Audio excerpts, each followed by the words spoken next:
ക്രൂശിത വഴിയിലൂടെ 5-ാം ദിനം. വിശുദ്ധ മർക്കോസിന്റെ സുവിശേഷം 4-ാം അധ്യായം 31 മുതൽ 39 വരെയുള്ള തിരുവചനത്തിലൂടെ കണ്ണോടിക്കുമ്പോൾ നമുക്ക് കാണാൻ സാധിക്കുന്നുണ്ട് ഈശോ കൊടുങ്കാറ്റിനെ ശാന്തമാക്കുന്ന മനോഹരമായ ഒരു രംഗം. പലതിനെയും ഭയപ്പെട്ട് കഴിയുന്ന മനുഷ്യരാണ് നാം ഓരോരുത്തരും. ഭയപ്പെട്ട് കഴിയുന്ന മനുഷ്യരതയ്ക്ക് ആശ്വാസമാകുന്ന മനോഹരമായ ഒരു വചനം വിശുദ്ധ നിറത്തിലുണ്ട്. യെശയ്യാ 41:10. ഭയപ്പെടേണ്ട, ഞാൻ നിന്നോട് കൂടെയുണ്ട്. സംഭ്രമിക്കേണ്ട, ഞാനാണ് നിന്റെ ദൈവം. നിന്നെ ഞാൻ ശക്തിപ്പെടുത്തുകയും സഹായിക്കുകയും ചെയ്യും. വിജയകരമായ എൻ്റെ വലത്ത് കൈയിൽ നിന്നെ ഞാൻ താങ്ങി നിർത്തും.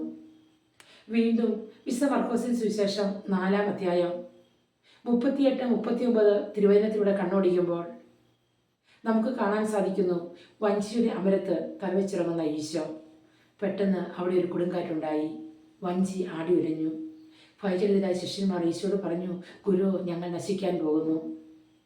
ഈശോ അവരെ സമാധാനിപ്പിച്ചുകൊണ്ട് കടലിനോട് പറഞ്ഞു, ശാന്തമാവുക. കടൽ ശാന്തമായി. നമ്മുടെ ജീവിതത്തിൻ്റെ ഏത് പ്രതിസന്ധികളിലും നമ്മെ കൈപിടിച്ചുയർത്തുന്ന, നമ്മെ താങ്ങി നിർത്തുന്ന, നമ്മെ ആശ്വസിപ്പിക്കുന്ന ഒരു നല്ല ദൈവം നമ്മോട് കൂടി ഉണ്ട് എന്ന് നാം മനസ്സിലാക്കണം. നമ്മുടെയൊക്കെ ഈ ജീവിതത്തിൽ സുഖവും സന്തോഷവും സമാധാനവും മാത്രമല്ല നമ്മെ കാത്തിരിക്കുന്നത്, മറിച്ച് ഭയാനകമായ ചില പ്രതിസന്ധികളും അനുഭവങ്ങളും വേദനാജനകമായ ചില പോരായ്മകളും സഹനങ്ങളും ത്യാഗങ്ങളും നഷ്ടങ്ങളും ഒക്കെ നമ്മെ കാത്തിരിപ്പുണ്ട്. എന്നിരുന്നാലും നമ്മെ നയിക്കുന്ന നല്ലവനായ ദൈവം നമ്മോട് കൂടെയുണ്ട്. നിന്റെ ദുഃഖങ്ങളിൽ നിന്നെ ആശ്വസിപ്പിക്കുന്ന, നിന്നെ ചേർത്ത് നിർത്തുന്ന നിന്റെ ദൈവം നിന്റെ അരികിൽ തന്നെയുണ്ട്.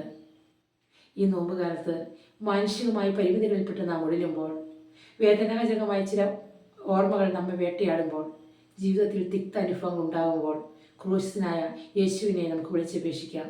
ഈശോയുടെ കരുണയ്ക്കായി നമുക്ക് യാചിക്കാം. ഭയചകിതരായ ശിഷ്യന്മാർ മുറിയിൽ കഥകടത്തി പ്രാർത്ഥിച്ചുകൊണ്ടിരുന്നപ്പോൾ പരിശുദ്ധാത്മാവ് അവളുടെ മേൽ വന്നു കഴിഞ്ഞപ്പോൾ അവർ ശക്തി പ്രാപിച്ചു. എൻ്റെ ഈശോയെ, നിന്റെ പരിശുദ്ധാത്മാവിനെ അയച്ച് ഞങ്ങളെ ശക്തിപ്പെടുത്തണമേ എന്ന് നമുക്ക് ഈ നോമ്പുകാലത്ത് ഈശോയോട് പ്രാർത്ഥിക്കാം. അങ്ങനെ ക്രൂശിതനായ ഈശോയോട് ചേർന്ന് നിന്നുകൊണ്ട് നമ്മുടെ ഭയങ്ങൾ നമ്മെ വിട്ടുമാറട്ടെ. സ്തുതിയായിരിക്കട്ടെ.